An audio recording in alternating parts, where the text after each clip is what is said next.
given a gift of a man that God had really prepared for what we needed here. Anyway, long story short, Dan is graduating, doing boards next weekend, and then they're moving on to their next step of life, which I think had a lot to do with what happened in Haiti. And I'm going to let him share a little bit about that and just what their next leg of their journey looks like, what they're doing. And then afterward, I'd like us to come up and pray for the Morrises. So I'll hand it over to Dan and Annie. Thanks, Kenny. That was really encouraging for us.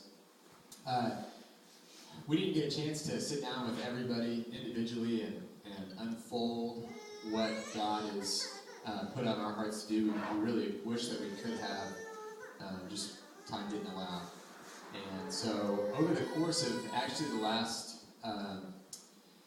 8 months, we were getting confusing, at the time, messages from God about moving to Norman when I graduated. This was before that I knew I would be continuing my education at OU for the next year.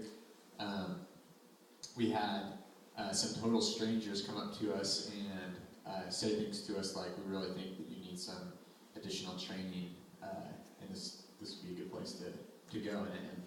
And initially I was kind of confused and not really sure, because really the question for us was, should we stay in Oklahoma City or go to Tulsa?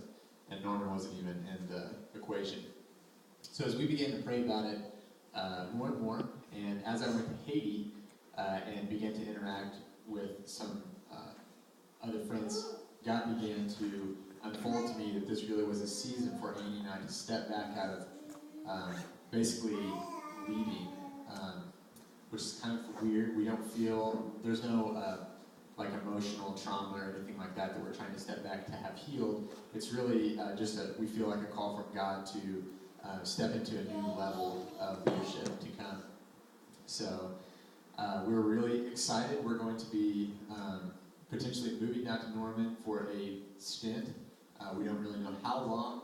We could go anywhere from there. We might go overseas. I personally would love to move to Haiti eventually. I don't know.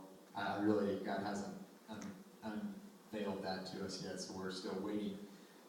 Anyway, beginning this late summer, we will be beginning Lord willing, we'll be beginning a training school and learning more about ministry and just sitting under some men and women that are really living it out, kind of like it's about to happen here at Campus Church, ironically. So.